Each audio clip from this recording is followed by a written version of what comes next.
Assalamualaikum warahmatullahi wabarakatuh. Perkenalkan, nama saya Pung Firmansyah, mahasiswa Fakultas Ekonomi dan Bisnis dari Universitas Tikubang Semarang. Universitas Tikubang Semarang memiliki visi dan misi untuk mencapai tujuan pendidikan, di mana visi Fakultas Ekonomi dan Bisnis yaitu pada tahun 2020 menjadi fakultas terpercaya dan terpilih di bidang ekonomi dan bisnis yang memiliki keunggulan kompetitif berkelanjutan, berbasis pada keuangan, perbankan, berjiwa kewirausahaan, menguasai teknologi informasi dan komunikasi, serta berdaya saing nasional. Dan untuk mencapai visi tersebut, Fakultas Ekonomi dan Bisnis memiliki misi, yaitu mengembangkan organisasi fakultas yang transparan dan akuntabel berbasis teknologi informasi dan komunikasi untuk mendukung good university governance. Selanjutnya, menyelenggarakan pendidikan yang berbasis keuangan perbankan berorientasi pada perkembangan dunia usaha dan industri untuk mendukung lulusan yang mempunyai daya saing global, berjiwa kewirausahaan, dan menguasai teknologi informasi dan komunikasi. Menciptakan suasana akademik yang ramah dan bersahabat guna menghasilkan lulusan yang berbudi pekerti luhur, mau dan mampu bekerja sama, berjiwa kewirausahaan, rajin dan ulet, inovatif, dan mampu bersaing secara lokal, regional, dan nasional.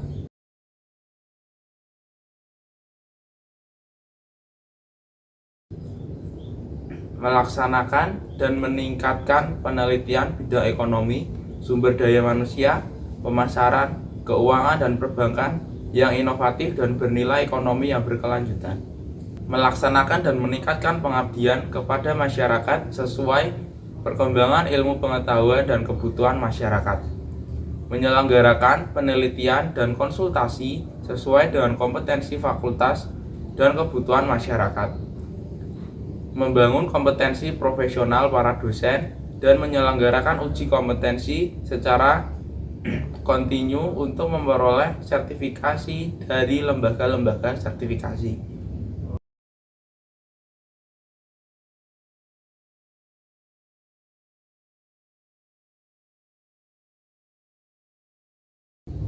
Menjalin kerjasama secara berkelanjutan dengan lembaga pendidikan, lembaga penelitian, pemerintah, dunia usaha, dan institusi lain, serta masyarakat di tingkat lokal, regional, dan nasional. Dan yang terakhir, menjalin hubungan dengan lembaga pendidikan luar negeri untuk ilmu-ilmu ekonomi dan bisnis, manajemen, akuntansi, dan perbankan.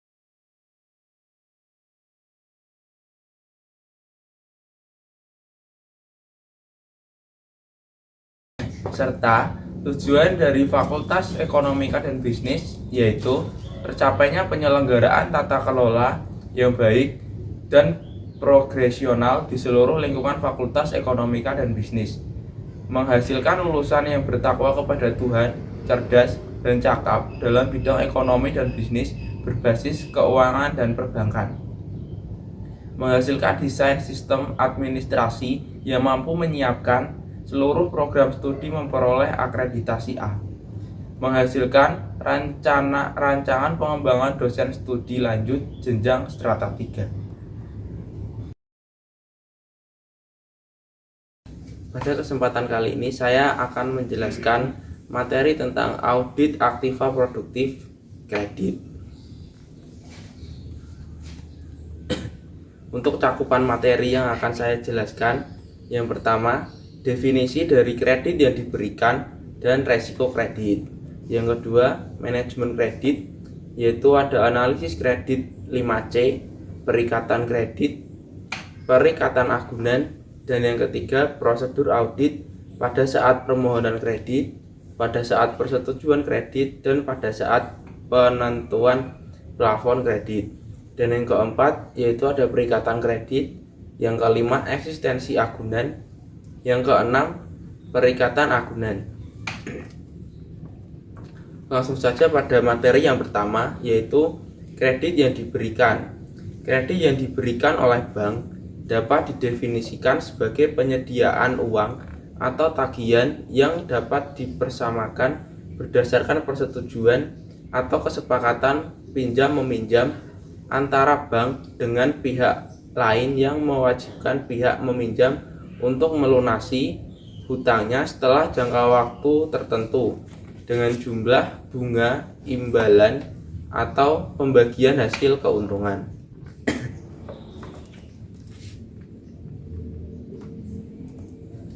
Untuk yang selanjutnya yaitu ada resiko kredit. Resiko kredit adalah resiko akibat kegagalan pihak lain dalam memenuhi kewajiban kepada bank, termasuk resiko kredit akibat kegagalan debitur, resiko konsentrasi kredit, counterparty credit risk, dan settlement risk.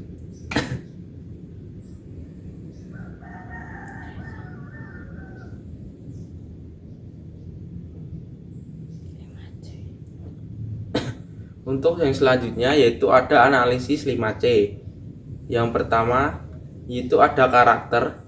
Prinsip ini dilihat dari segi kepribadian atau karakter calon peminjam atau nasabah. Hal ini akan dinilai dari hasil wawancara antara customer service dengan nasabah yang hendak mengajukan kredit dengan pertanyaan seputar latar belakang, kebiasaan hidup, pola hidup nasabah, dan lain-lain. Inti dari prinsip karakter ini adalah bank akan menilai calon peminjam tersebut apakah termasuk peminjam yang bisa dipercaya dalam menjalankan kerjasama atau mendapatkan pinjaman bank. Faktor karakter juga menentukan apakah seseorang tersebut memiliki itikat baik dalam menyelesaikan pembayaran cicilan atau sebaliknya, memiliki banyak tunggakan atau telat bayar. Informasi yang berhubungan dengan karakter calon peminjam kini dikelola oleh Bank Indonesia dan dikenal dengan istilah Sistem Informasi Debitur atau SID atau proses B-checking. Informasi dalam SID adalah rapor kredit yang merekam setiap hal yang berhubungan dengan transaksi finansial seseorang, misalnya profil pembayaran tagihan, apakah termasuk kategori bayar tepat waktu, selalu bayar cicilan minimum, atau melebihi batas waktu.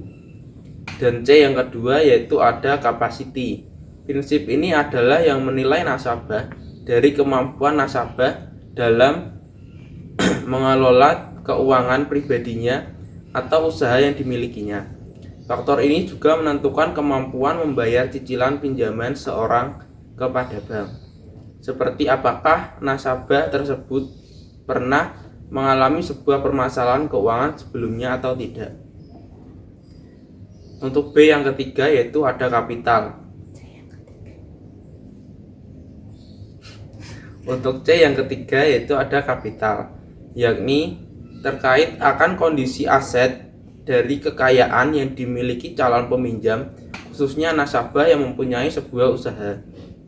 Contoh penilaian dari sisi kapital adalah seperti besar saldo tabungan, deposito, atau aset investasi lainnya yang dimiliki oleh calon peminjam. Bagi pengusaha, maka faktor kapital akan dinilai dari laporan tahunan perusahaan yang dikelola oleh nasabah. Sehingga dari penilaian tersebut, pihak bank dapat menentukan layak atau tidaknya calon peminjam tersebut mendapat pinjaman, lalu seberapa besar bantuan kredit yang akan diberikan. Untuk C yang keempat yaitu ada kolateral. Prinsip keempat yang perlu diperhatikan, umumnya semakin besar nilai agunan atau jaminan yang diberikan untuk pengajuan pinjaman, maka akan semakin besar pula poin penilaiannya. Prinsip ini perlu diperhatikan lagi bagi para calon peminjam, sebab ketika mereka tidak dapat memenuhi kewajibannya dalam mengembalikan pinjaman dari pihak bank, maka sesuai dengan ketentuan yang ada, pihak bank bisa saja menyita aset yang telah dijanjikan sebelumnya sebagai sebuah jaminan. Untuk C yang kelima, yaitu ada condition. Prinsip ini dipengaruhi oleh faktor di luar dari pihak bank maupun nasabah atau calon peminjam. Misalnya usia minimal peminjam, jumlah pinjaman, atau kondisi lainnya yang telah ditetapkan oleh bank kepada nasabahnya.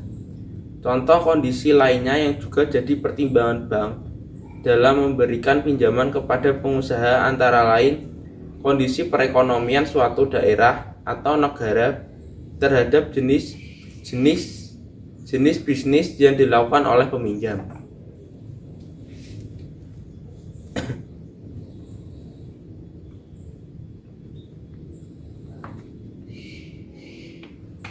Untuk yang selanjutnya yaitu ada analisis resiko. Pemberian kredit bank pada nasabah mengandung banyak resiko. Oleh sebab itu, maka dasar pelaksanaan analisis kredit sebenarnya adalah untuk memperoleh kerjasama dan gambaran mengenai bentuk-bentuk resiko yang bisa dihadapi dan ditanggung bank sehubungan dengan kredit yang diterima nasabah. Resiko-resiko itu dikuantifikasi untuk melihat sampai sejauh mana kemungkinan terjadinya. Dengan demikian, keputusan yang disampaikan kepada nasabah sesudah mencakup perhitungan resiko. Resiko dalam melakukan pengelolaan kredit menanggung adalah sebagai berikut. Yang selanjutnya yaitu ada jenis-jenis resiko. Untuk resiko yang pertama yaitu ada resiko finansial. Resiko finansial antara lain yang pertama, tidak kembalinya kredit yang diberikan baik berupa pokok ataupun bunganya. Hal ini bisa terjadi karena sebagai hal misalnya karena kelalaian bank, itikat buruk nasabah, dan sebab-sebab di luar jangkauan seperti kebijakan pemerintah atau bencana alam. Yang kedua, kerugian yang diakibatkan oleh tidak ada kebijakan kredit atau ketidakpatuhan kepada kebijakan yang telah ditetapkan. Yang ketiga, terkonsentrasinya kredit pada pihak tertentu dan informasi yang tidak akurat atau tidak lengkap sehingga resiko kredit semakin besar. Yang keempat, hilangnya pendapatan karena kesalahan data, analisis, dan proses sehingga keputusan kredit menjadi salah. Yang kelima, adanya penalti, denda, atau sanksi lainnya dari Bank Indonesia ataupun instansi yang berwenang karena ketidakpatuhan kepada peraturan yang berlaku. Yang keenam, kerugian akibat tindakan pihak luar berupa pemalsuan akte, pendirian perusahaan, laporan keuangan oleh debitur, jaminan palsu, atau penyalahgunaan jaminan oleh debitur.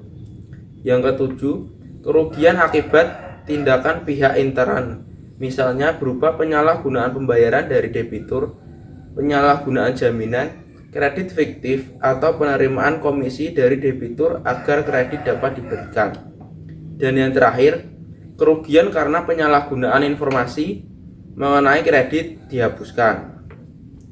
Dan untuk jenis resiko yang kedua yaitu ada resiko yuridis. Resiko yuridis dan resiko pelanggaran ketentuan antara lain yang pertama, apabila ada pelanggaran atas ketentuan Bank Indonesia, bank bisa dikenakan sanksi mengenai tingkat kesehatan ataupun lainnya. Yang kedua, apabila bank dengan sengaja tidak melaporkan kondisi perkreditan yang sebenarnya kepada Bank Indonesia, dapat dikenakan hukuman kekurungan ataupun denda. Yang ketiga, tuntutan dari para pihak yang merasa dirugikan bila terjadi kesalahan dalam pengelolaan kredit oleh bank. Hal ini biasanya disebabkan oleh tidak profesionalnya bank dalam melakukan pengelolaan kreditnya. Dan yang keempat, yaitu bocoran informasi mengenai kredit nasabah kepada pihak yang tidak berhak, yang merupakan pelanggaran ketentuan rahasia bank dapat mengakibatkan tuntutan hukum. Dan yang jenis resiko yang ketiga yaitu ada resiko citra. Resiko citra antara lain yang pertama, pengelolaan kredit yang tidak tepat waktu dan tidak sesuai dengan kebutuhan usaha nasabah. Seringkali nasabah membutuhkan pembiayaan pada periode waktu tertentu, tapi bank lambat dalam memberikan keputusannya. Hal ini sangat mengganggu keberhasilan peluang bisnis nasabah. Yang kedua, kesalahan-kesalahan administratif dalam pengelolaan kredit yang mencerminkan tidak profesionalnya penanganan kredit. Misal, kesalahan dalam pengisian tingkat suku bunga dan pembebanannya atau yang lainnya. Bahkan mungkin terjadi kesalahan administratif yang sangat mengganggu seperti penulisan nama nasabah, nama perusahaan, dan agunan dalam akad kredit. Yang ketiga, bank tidak berperan sebagai konsultan nasabah. Dalam pengelolaan kredit, bank seharusnya bisa berperan sebagai konsultan nasabah. Namun seringkali ditentukan bank justru bertindak pada saat kondisi nasabah sudah dalam kondisi kritis dengan tujuan melakukan langkah-langkah drastis seperti menjual jaminan dan likuidasi. Padahal persoalan nasabah seharusnya bisa ditangani secara dini. Yang keempat, ketidakmampuan bank memantau usaha nasabah. Secara lebih spesifik dalam pengelolaan kredit, bila kredit telah diputuskan dan telah berjalan, petugas bank seringkali tidak mampu memantau aktivitas nasabahnya, baik karena nasabah yang ditangani terlalu banyak sehingga terjadi kompleksitas, atau juga bisa terjadi karena kurangnya kemampuan relationship officer bank yang bersangkutan dalam menangani masalah. Untuk slide selanjutnya yaitu ada prosedur audit pada saat permohonan kredit. Yang pertama yaitu ada personil yang kompeten dan dapat dipercaya. Account officer atau relationship officer dan orang-orang yang menangani proses permohonan kredit harus syarat-syarat serta data kredit yang harus dipenuhi oleh nasabah antara lain. Yang pertama, mengetahui jenis kebutuhan pembiayaan yang diperlukan nasabah. Yang kedua, mengetahui jenis kredit bank yang cocok untuk pembiayaan nasabah tersebut. Yang ketiga, mengetahui syarat-syarat kreditnya serta data yang harus dipenuhi nasabah berkaitan dengan pembiayaan tersebut. Yang keempat, mengetahui prosedur teknis kredit. Dan untuk prosedur audit pada saat permohonan kredit yang kedua yaitu pemisahan tugas yang memadai. Pemisahan tugas antara lain penilai atau petugas taksasi jaminan dengan petugas yang melakukan analisis kredit mutlak harus ada. Artinya, taksasi jaminan harus dilakukan secara independen, bukan oleh relationship officer saja. Taksiran jaminan bisa dilakukan oleh petugas internal bank ataupun instansi yang khusus untuk itu, seperti perusahaan penilai atau appraisal company yang ditunjuk oleh bank untuk menjaga kemungkinannya yang tidak dikehendaki. Maka perusahaan penilai yang ditunjuk oleh bank harus melalui pemilihan yang selektif. Dan prosedur yang ketiga yaitu prosedur otorisasi yang wajar. Prosedur otorisasi merupakan aspek penting dalam pengendalian intern. Dalam hubungan ini adalah dipenuhinya persyaratan pelaksanaan proses sesuai yang ditetapkan dalam buku pedoman kredit, baik kebijakan ataupun prosedurnya. Sebagai misal, prosedur kredit bisa dilakukan setelah semua data yang dibutuhkan diserahkan kepada bank. Untuk prosedur yang keempat yaitu dokumen dan catatan yang cukup. Dokumen dan catatan administrasi dibutuhkan meliputi antara lain data ekonomis, keuangan, teknis, yuridis, dan sebagainya. Semuanya harus didukung oleh bukti-bukti yang sah. Prosedur yang kelima dan terakhir yaitu pemeriksaan fisik dan catatan. Pemeriksaan fisik, aktiva, dan catatan dalam proses permohonan kredit yang terpenting adalah pemeriksaan di tempat atau on the spot sebelum proses kredit selanjutnya dilakukan. Untuk slide selanjutnya yaitu ada prosedur audit pada saat analisis kredit. Yang pertama, personil yang kompeten dalam dan dapat dipercaya.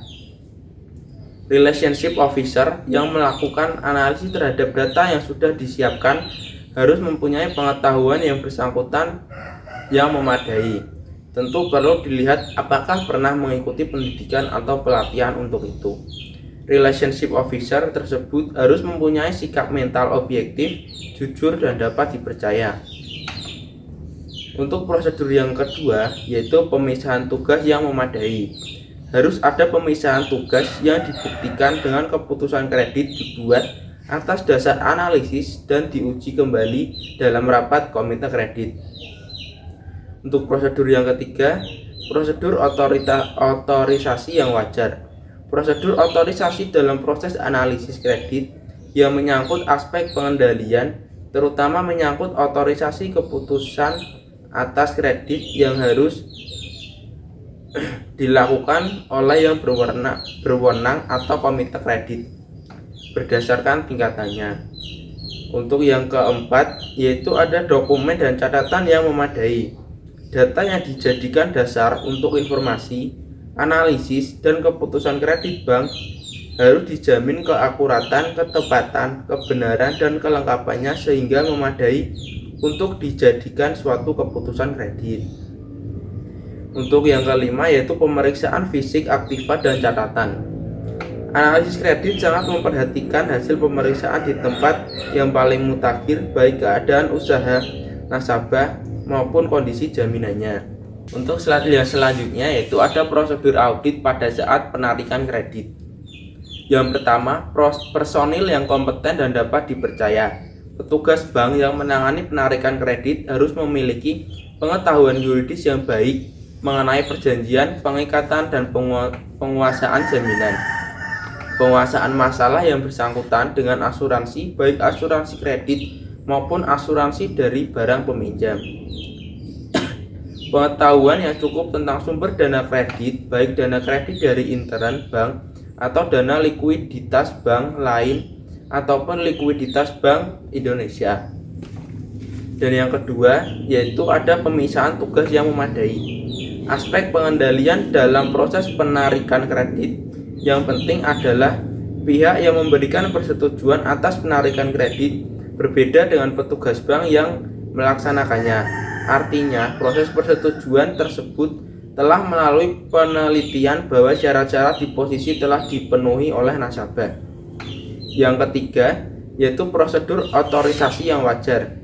Hanya pejabat berwenang yang bisa melakukan otorisasi dalam penarikan kredit nasabah. Untuk itu, perlu dilihat cara apakah pengaturan dan pelaksanaannya untuk menilai apakah tepat atau tidak. Untuk yang keempat yaitu ada dokumen dan catatan yang memadai. Bank harus meneliti apakah catatan yang ada sesuai dengan dokumentasinya, terutama menyangkut kelengkapan standar dari perjanjian kredit beserta lampiran-lampirannya. Pengisiannya harus sama dengan keputusan dari komite kredit. Kelengkapan standar pengikatan jaminan serta penguasaan bukti pemiliknya. Kelengkapan standar registrasi dalam administrasi bank atas semua transaksi nasabah. Yang kelima, pemeriksaan fisik aktiva dan catatan. Petugas bank atau relationship officer harus yakin bahwa penarikan kredit yang dilakukan nasabah memang digunakan untuk melakukan transaksi bisnis sesuai dengan yang ditetapkan bank dengan memperhatikan kebutuhan keuangan nasabah. Dan untuk slide selanjutnya yaitu ada prosedur audit pada saat proses pemantauan kredit. Yang dimaksud proses umpan balik pelaksanaan kredit adalah proses yang berlangsung tatkala kredit bank berjalan. Proses ini merupakan proses atau pemantauan dan pemeliharaan nasabah. Dalam praktek ada kecenderungan relationship kurang memperhatikan proses ini karena hanya berkonsentrasi pada proses kredit baik baru atau perpanjangan tambahan saja. Akibatnya, permasalahan yang baru diketahui pada saat kredit jatuh tempo. Dan untuk prosedur yang pertama yaitu personil yang kompeten dan dapat dipercaya. Relationship officer secara dini harus selalu mengetahui segenap persoalan yang dihadapi nasabahnya. Relationship officer harus mampu memahami laporan-laporan keadaan usaha nasabah serta mampu menganalisisnya. Untuk prosedur yang kedua yaitu pemisahan tugas yang memadai. Petugas bank yang mengelola rekening atau customer service aktif memberi informasi pada relationship officer atas terjadinya pergerakan rekening nasabah di mana atau tidak, terutama bila pergerakan rekening kredit yang diberikan atau KYD di luar kewajaran. Relationship officer juga harus aktif melakukan komunikasi dengan customer service untuk selalu dapat mengetahui kondisi rekening nasabah. Untuk prosedur yang ketiga yaitu prosedur otorisasi yang wajar. Dalam proses pemantauan ini, dari pemimpin cabang atau relationship officer dalam memberi catatan atau disposisi baik pada laporan-laporan atau surat menyurat lainnya dari atau ke nasabah perlu memperhatikan ketentuan-ketentuan yang berlaku. Untuk yang keempat yaitu dokumen dan catatan yang memadai. Terpeliharanya dokumen kredit dan file kredit nasabah merupakan syarat penting dari pengendalian. Dan untuk yang kelima yaitu pemeriksaan fisik aktiva dan catatan. Selama masa pemantauan ada kewajiban dari relationship officer untuk selalu memelihara komunikasi dengan nasabah yang antara lain dilakukan dengan melakukan kunjungan atau inspeksi ke lokasi usaha nasabah. Untuk slide yang selanjutnya yaitu ada proses pemberian kredit. Yang pertama yaitu pada permohonan kredit. Proses yang harus dilakukan yang pertama, pastikan bahwa fasilitas yang diberikan setelah debitur mengajukan surat permohonan. Yang kedua, surat permohonan yang asli dari debitur harus disimpan dalam file jaminan kredit. Yang ketiga, surat permohonan harus ada minimal sejak kredit pertama kali diberikan. Yang keempat, dewasa ini bank yang justru mendekati dan menawarkan kredit kepada nasabah yang baik. Yang kelima, periksa apakah semua data nasabah telah diteliti dengan baik oleh RO. Yang keenam, periksa apakah cara-cara yang digunakan audit dalam mempersiapkan analisis kreditnya selalu berjalan benar. Yang ketujuh, periksa apakah bank memanfaatkan informasi kredit perbankan, informasi dari pemasok, pelanggan, dan sumber-sumber lain untuk menentukan proses kredit selanjutnya. Untuk proses pemberian kredit yang kedua yaitu ada persetujuan permohonan kredit. Setiap fasilitas yang tercatat dalam neraca harus dilengkapi dengan surat keputusan kredit yang ditandatangani oleh komite kredit secara lengkap. Untuk fasilitas dengan jumlah di atas limit cabang harus ada persetujuan dari kantor pusat. Untuk proses yang ketiga yaitu penentuan plafon. Teliti kewajaran plafon yang telah diberikan kepada debitur. Pastikan bahwa tidak terdapat indikasi underfinance atau overfinance yang dapat mempengaruhi usaha debitur. Di samping itu, pastikan juga bahwa pemberian plafon bukan semata-mata memaksimalkan plafon cabang dan menghindari persetujuan kantor pusat. Dalam hubungan ini, perhatikan bagaimana perhitungan kredit dalam menentukan plafon ini dilakukan. Misalnya, bagaimana rencana usaha atau proyek nasabah, rencana penggunaan kredit, dan beberapa keperluan pembiayaannya. Berapa jumlah pembiayaan dana bank yang diperlukan, bagaimana sumber dan jangka waktu pelunasannya, bagaimana penilaian jumlah jaminan untuk menutup kreditnya. Kebutuhan pembiayaan suatu rencana usaha dihitung dengan cara mengurangi dana yang disetujui bank dengan dana nasabah sendiri. Setelah jumlah maksimum kredit ditetapkan, teliti cash flow untuk investasi dan cash budget untuk modal kerja, untuk melihat rencana penarikan serta rencana pelunasan berikut jangka waktunya. Untuk proses pemberian kredit yang keempat yaitu ada analisis keuangan. Fasilitas kredit untuk modal kerja maupun investasi harus dilengkapi dengan analisis keuangan dan perhitungan kebutuhan kredit secara terperinci yang berkaitan dengan pemberian fasilitas. Pastikan kewajaran analisis finansial tersebut. Dan untuk proses pemberian kredit yang kelima yaitu ada analisis yuridis. Setiap debitur harus dilengkapi dengan analisis yuridis yang menyangkut status debitur, kewenangan serta kelayakan jaminan secara yuridis. Bagian legal kemudian memberikan opini terhadap hasil analisis yuridis itu.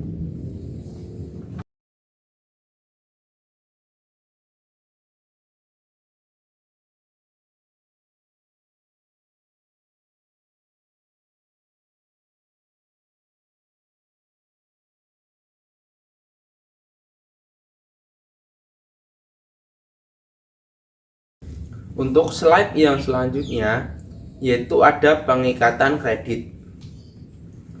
Untuk memeriksa pengikatan kredit, pertama-tama auditor harus memiliki data kredit nasabah atas dasar keputusan kredit yang ditetapkan oleh komite kredit.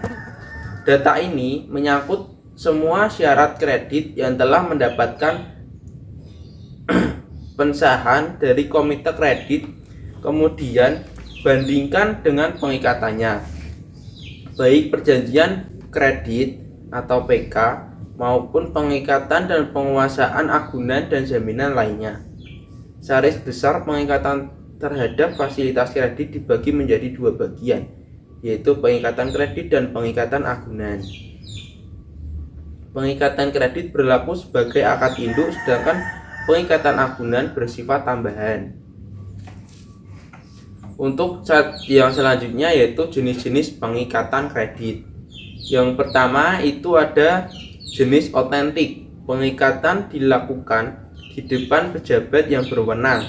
Mengikat pejabat yang berwenang oleh adalah notaris. Maka pengikatan ini disebut juga pengikatan notarial. Yang kedua yaitu ada jenis di bawah tangan atau interan. Pengikatan yang dilakukan tanpa dihadiri oleh pejabat yang berwenang karena dilakukan sendiri antara bank dan debitur. Maka jenis ini disebut juga pengikatan interan. Perbedaan antara pengikatan notarial dan dengan interan adalah pada kekuatan hukumnya. Pengikatan notarial memiliki kekuatan hukum yang sempurna, sementara pengikatan interan harus melalui suatu pembuktian. Jenis-jenis pengikatan yang dilakukan terhadap suatu kredit harus sudah ditetapkan dan dicantumkan dalam surat keputusan kredit. Pengikatan kredit secara notarial harus dilakukan untuk fasilitas kredit dengan agunan tetap atau tanah dan bangunan, kapal dan sebagainya. Sedangkan pengikatan kredit di bawah tangan dapat dilakukan untuk fasilitas yang agunannya berupa benda bergerak atau surat berharga termasuk deposito. Untuk slide yang selanjutnya yaitu dokumentasi. Prosedur dokumentasi memiliki 5 hal yang harus dilakukan. Yang pertama, periksa apakah akta perjanjian kredit baik interan maupun notarial telah dibuat atas setiap fasilitas kredit, serta asli akta tersebut telah disimpan di file jaminan kredit. Yang kedua, akta perjanjian kredit yang dilakukan secara interan dibuat di atas formulir standar yang berlogo bank. Yang ketiga, untuk akta notarial, bagian akta yang disimpan oleh bank adalah gross akta. Salah satu ciri gross akta adalah adanya kalimat demi keadilan berdasarkan ketuhanan yang Maha Esa pada bagian depan akta. Dan yang keempat yaitu akta notarial yang belum diserahkan harus dibuktikan dengan cover notes dari notaris pembuat akta tersebut. Dan untuk yang kelima, akta notarial yang belum diserahkan notaris setelah 3 bulan memintakan penjelasan dari bagian legal. Apabila diperlukan, mintakan konfirmasi ulang kepada notarisnya. Untuk slide yang selanjutnya yaitu ada keabsahan. Yang pertama, keabsahan untuk akta interan. Pastikan bahwa tanda tangan debitur pada akad kredit sudah diverifikasi oleh petugas bank. Dan untuk keabsahan untuk akta notarial, pastikan kembali bahwa pihak debitur yang menghadap sama dengan saran dalam hasil analisis yuridis.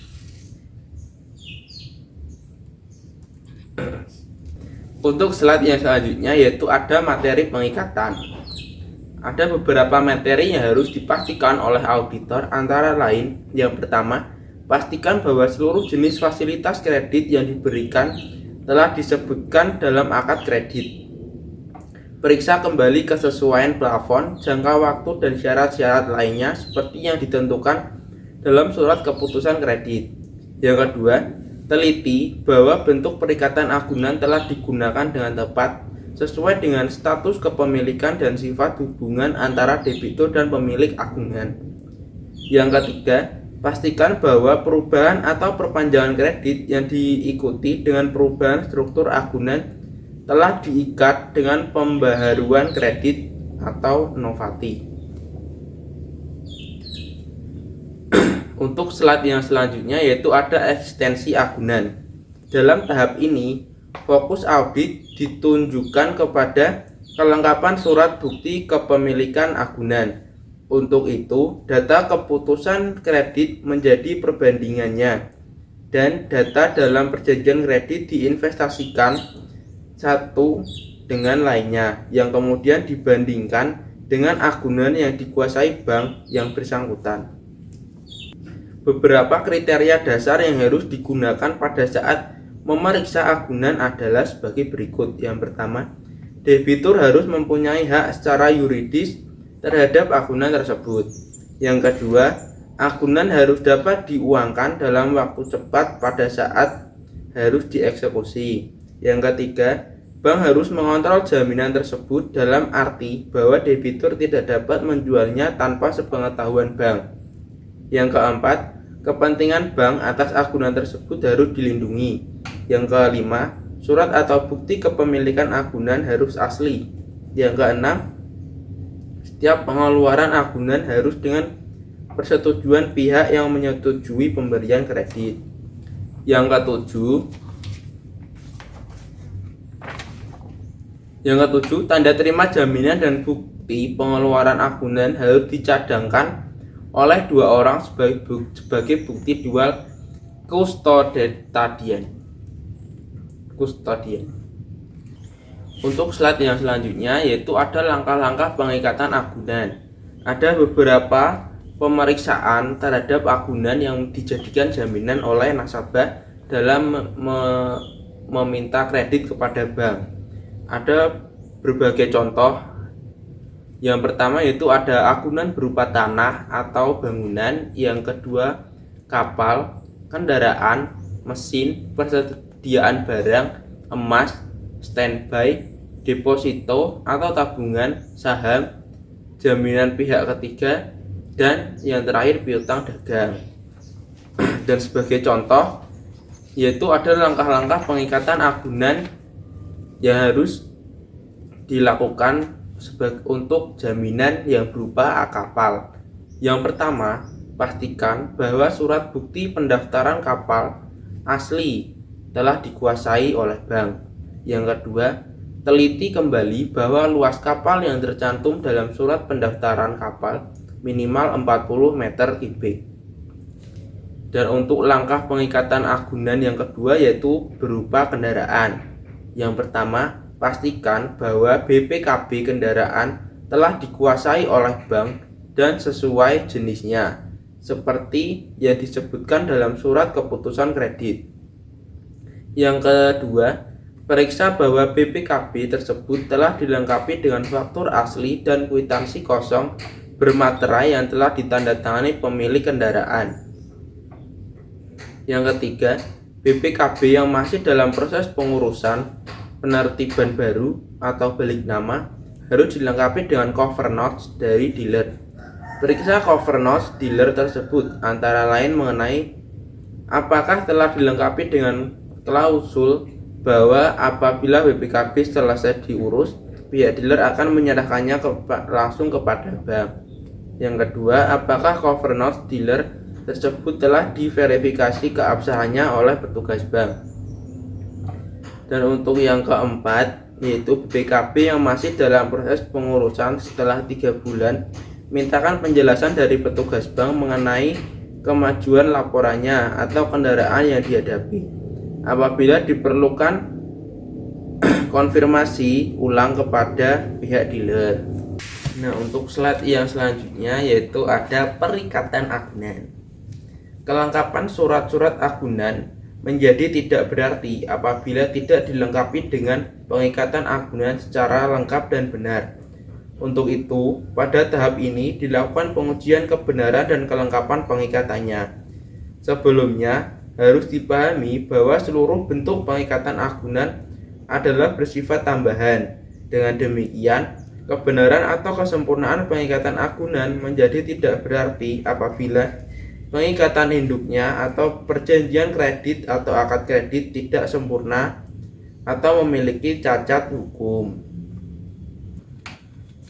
Untuk slide yang selanjutnya yaitu ada langkah-langkah pengikatan agunan, dan ada beberapa agunan yang harus dilakukan pemeriksaan, antara lain pemeriksaan agunan yang berupa tanah atau bangunan, yang kedua pemeriksaan agunan berupa kapal, yang ketiga berupa kendaraan, yang keempat berupa mesin, yang kelima berupa persediaan barang, yang keenam berupa emas, yang ketujuh berupa standby, yang ke-8 berupa deposito atau tabungan, yang ke-9 berupa saham, yang ke-10 berupa jaminan pihak ketiga, dan yang ke-11 yaitu agungan berupa piutang dagang.